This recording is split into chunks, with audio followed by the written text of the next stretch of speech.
Yun, isang mapagpalang araw sa ating lahat mga kalingap, mga kabisnes. At panibagong araw, panibagong reaction ulit po tayo. At for today's video po ay gawan po natin ng reaction. Itong isang iblinag ni Kalingap Rab dito sa Iriga City na walang iba nga po kundi itong si Queen. At dahil nga po dito sa tulong ni Mang Jun ay nailapit itong si Queen dito kay Kalingap Rab. At ito si Queen, mga kalingap, mga kabisnes, ay 13 years old lang. At magpo 14 years old lang siya this year. Pero sa edad niyang 13 years old ay talaga namang kahanga-hanga ang batang ito. Lalo na doon sa pakikipag-usap niya dito kay Kalingap Rob. Kasi kung hindi nyo alam kung ano yung edad niya, hindi nyo aakalain, mga kalingap, mga kabisnes. Hindi nyo aakalain na siya ay isang 13 years old lang. Kasi napaka-matured niya. Napaka-matured niyang magsalita, napaka-matured niya makipag-usap. At siguro, na dahil na rin ito doon sa mga napagdaanan niya sa buhay o napagdaanan nilang hirap ng kanyang ina sa buhay. At maaaring yun yung humubog sa kanya kung bakit siya naging ganito ka-matured. Kumbaga, naging tungtungan niya ang mga pang-aapi sa kanila, ang mga pangmamaliit sa kanila ng ibang tao. Kasi dito, mga kalingap, mga kabisnes, naikwento nitong si Queen dito kay La Kalingap Rab yung mga pinagdaanan nila na yun nga, yung pamilya ng kanyang stepfather ay halos araw-araw daw silang pinapalayas hanggang sa nagdesisyon na nga sila mag-ina na tuluyan ng umalis doon. At buti na nga lang at pinatira sila dito ng kanyang lola. Bagamat maliit lang yung espasyo ng kanilang tinintiran, ika ngay napakasikip lang, ay para kay Gwen ay mas okay na ito kaysa nga naman doon sa halos araw-araw kayong pinapalayas, halos araw-araw kayong inaalipusta. Mas okay na nga naman dito. At ang nakakatuwa dito, mga kalingap, mga kabisnes dito kay Queen, ay yan sa ganyang murang edad niya, ang iniisip na niya ay kung papaano siya makakatulong sa kanyang nanay. Kasi yung kanyang nanay wala din trabaho. At yung kinakain nila sa araw-araw ay halos inuutang lang nila. Kaya sa pamamagitan ng pagmo-modeling, sa tulungan nitong si Sir Jun, ay ito yung naisip niyang paraan para makatulong dito sa kanyang magulang.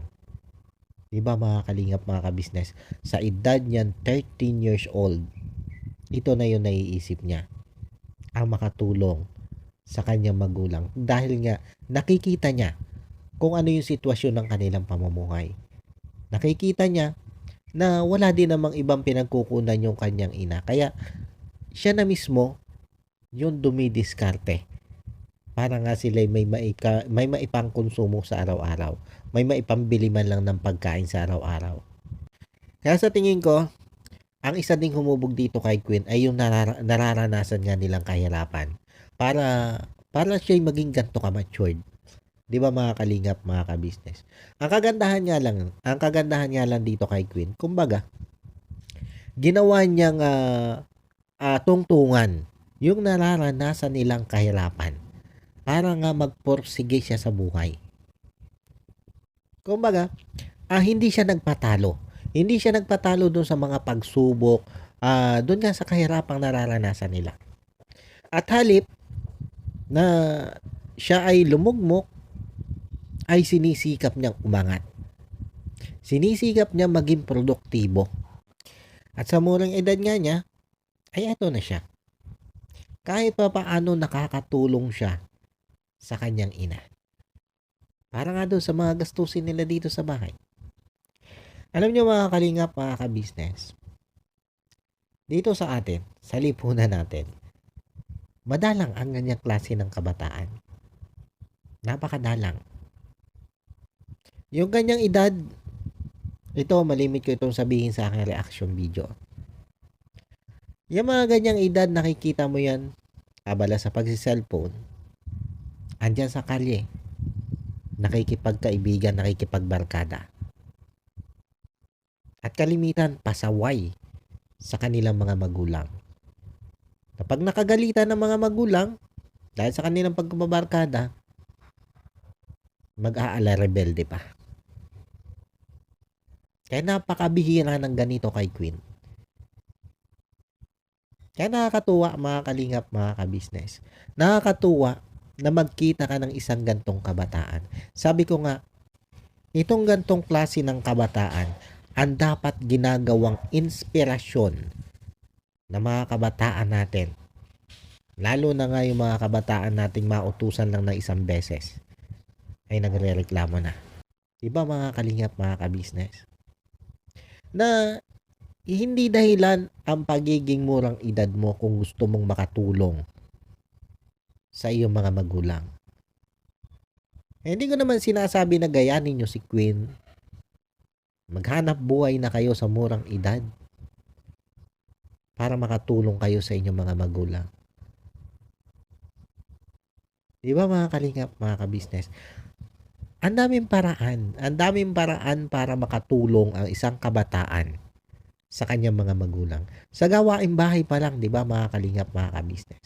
Sa gawaing bahay pa lang, pwede ka nang makatulong na malaki sa iyong mga magulang.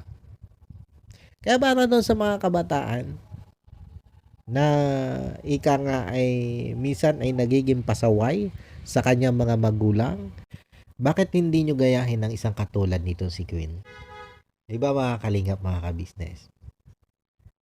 Ayan, sa ganyang kamurang edad, ang nasa isip niya ay kung papaano siya makakatulong sa kanyang magulang o sa kanyang mahal na ina. Kasi nga, alam niya na yung kanyang ina ay kapos sa kakayahan para mag-provide doon sa pang-araw-araw nilang pangangailangan sa bahay, maging kahit sa pagkain nga man lang.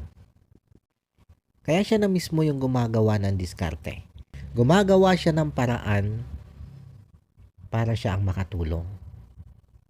At andun din naman yung suporta ng kanyang ina. At yung isang kagandahan dito kay Queen, hindi niya sinisisi yung kanyang magulang dito sa dinaranas nilang kahirapan. May mga kabataan kasi dyan na pag nakakaranas na sobrang kahirapan, sinisisi yung magulang. Pero itong si Queen hindi. Proud na proud pa nga siya doon sa kanyang ina. Dahil doon sa ginagawang pagsuporta at pag-aasikaso sa kanya ng kanyang ina. Ganon niya tinitingnan ang laki ng naiitulong sa kanya ng kanyang ina. Kumbaga, sobra niyang ina-appreciate ang pagiging magulang sa kanya ng kanyang ina. Sabi nga niya, ang tumatayo ng tatay at nanay sa kanya ay ang kanyang ina. At proud na proud siya na itaguyod siya ng kanyang ina na mag-isa lang. Naigapang siya ng kanyang ina na mag-isa lang. Na bagamat sila'y naghihirap o sobrang naghihirap, ay nandun pa rin yung pang-unawa niya sa kanyang ina. Andun pa rin yung napakalaking pang-unawa niya sa kanyang ina. At siya, kaya siya nagsusumikap sa pagmomodeling. Ang pangarap niya ay isang araw, maiahon din niya yung kanyang magulang. Maiahon niya yung kanilang pamumuhay mag-ina sa sobrang kahirapan. At ang pagmomodeling ang isa niyang nakikitang paraan para sila'y makaahon sa hirap. At pangarap din niya na maging artista. Kasi syempre, pag artista ka nga naman, medyo sumikat ka, ay andyan yung malaking kitaan. Kumbaga, andon, nakikita natin na itong si Queen ay punong-puno ng pangarap. Punong-puno siya ng pangarap para makaahon sa buhay. At hindi nga natin siya nakikitaan ng kahinaan . Kasi makikita mo yung mukha niya, makikita mo punong-puno siya ng determinasyon. 'Di ba? Punong-puno siya ng pagiging positibo para makaahon sa kahirapan ng buhay na tinatamasa nila mag-ina sa ngayon. Kaya sabi ko nga, eto, sa pagdating ng kalingap sa kanilang buhay, sa tingin ko, ito yung magiging daan para yung mga pangarap nitong si Queen ay maisakatuparan. Para matupad lahat ng kanyang pangarap. Lalo na yung makaahon sa hirap.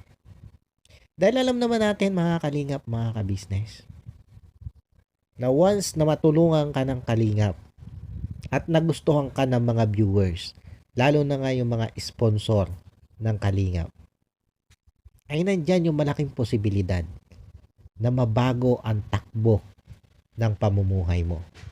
Katulad na ng halimbawa, nito sila Beyonce, nila Carla, at ang iba pang mga kalingap angels. Nakita nyo naman, ang laki ng pinagbago ng takbo ng kanilang pamumuhay simula nang matulungan sila ng kalingap.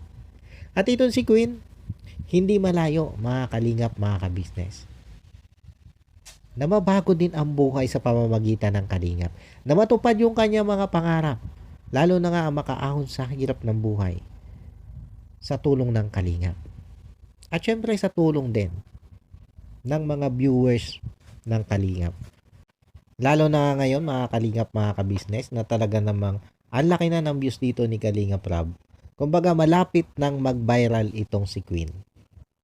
At syempre pag nag-viral na yan, marami na mga tulong dyan.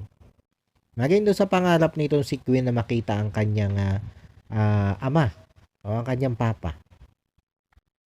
Pag nag-viral na ito ng tuluyan si Queen, marami na ang tutulong dyan para hanapin ang kanyang ama. Yan kasi yung isa sa pangarap niya. Makilala man lang niya ang kanyang ama. Kasi simula nga nang siya isilang dito sa mundo, ay kahit isang beses hindi pa niya nakikita ang kanyang ama. Kaya yun ang isa sa pangarap niya, ang makita man lang ang kanyang ama. Sabi nga niya kahit isang araw man lang basta mahalaga makita niya at makilala niya ang kanyang ama.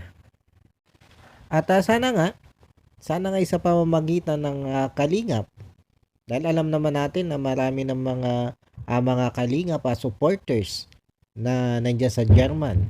Malay nyo, sa pamamagitan ng mga kalingap viewers, supporters, ay matulungan itong si Queen para nga mahanap ang kanyang matagal ng pinapangarap na makilala na kanyang ama. Malay natin na sa million viewers ng kalingap ay isa doon ang nakakakilala sa kanyang ama, di ba? Kaya naman minabuti din itong si Kalingap Rob na ipakita sa mga viewers yung itsura nitong tatay nga nitong si Queen.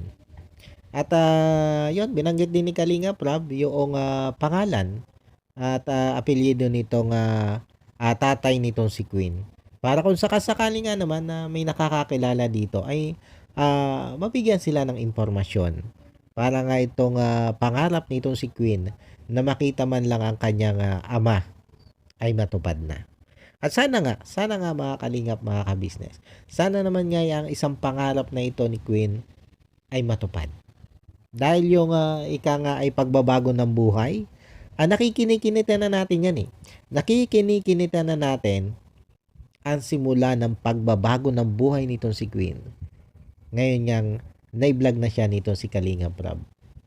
Lalo na nga kita naman natin na may angking kagandahan din ito si Queen. Marami ang magkakagusto ditong viewers. At hindi lang yung angking kagandahan nitong si Queen ang magugustuhan nating mga viewers, mga kalingap, mga kabisnes, kundi yung pagiging punong-puno niya ng determinasyon. Isa yan sa magugustuhan natin, di ba mga kalingap, mga kabisnes? Nakita mo, sabi ko nga, sa murang edad nito na 13 years old, magpo 14 years old pa lang, napaka-matured na nito at napaka-positibo sa buhay. At ito pa nga mga kalingap, mga kabisnes. Nung abutan nitong si Queen, nitong si Kalingap Rob, ng 10,000 na tulong pinansyal. Alam niyo, sa totoo lang, dalawa yung naramdaman ko dito. Natuwa ako Kasi nga yun, nakatanggap sila ng 10,000 pesos. Na alam naman natin na malaking tulong yan para sa kanila mag-ina. At naawa din ako dahil doon sa sinabi nitong si Queen, nung tanongin siya ni Kalinga Prab.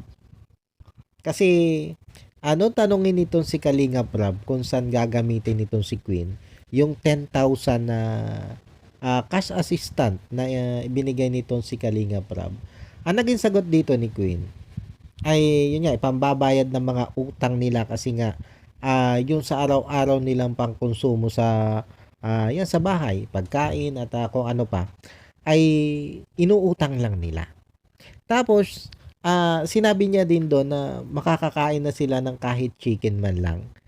Kasi puro canned goods nga daw yung kanilang pang-araw-araw na kinakain. At canned goods na nga lang ay utang pa. Kaya sabi ko nga ay nakakaawa na sobrang nakakatuwa itong si Queen.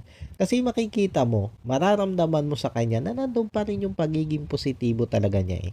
Kasi nung sabihin niya makapag-ulam man lang ng chicken, alam mo yung natatawa siya, yung may ngiti siya na kaakibat doon sa pagkakasambit niya nung makapag-ulam man lang ng chicken. 'Di ba? Kaya sabi ko nga sa inyo mga kalingap, mga ka-business, hindi ko nakikitaan ng pagiging, alam nyo yun, yung pinanghihinaan itong si Queen sa buhay. Kahit pa nga sabihin dumaranas sila ng sobrang kahirapan. Kundi ang nakikita ko sa kanya, punong-puno talaga siya ng pagiging positibo. Yun yung nakikita ko dito sa batang ito. Na isang magandang katangian niya ng isang tao. Yung punong-puno ka ng determinasyon, punong-puno ng pagiging positibo yung sarili mo. At alam nyo mga kalingap, mga ka-business, sa ganitong attitude nito si Queen, naniniwala ako na balang araw, makakamit niya ang lahat ng pangarap niya. Magtatagumpay ito sa buhay. Kasi, para sa akin, isa yan sa pinakang magandang sandata. Ang pagiging positibo. Yung tipong, oo, ang daming negatibong nangyayari sa buhay mo, pero hinaharap mo sa pagiging positibo. Paano po mga kalingap, mga ka-business? Hanggang dito na lang muna po itong ating reaction video patungkol nga po dito kay Queen. At abangan po natin ang mga susunod na vlog nito si Kalinga Prab dito kay Queen. At ayun, bago tayo tuloy magtapos mga kalingap, mga ka-business, syempre lagi po nating paalala na wag lang po nating kakalimutan patuloy na suportahan ang ama ng kalingap na walang iba nga po kundi si Kuya Bal Santos Matubang.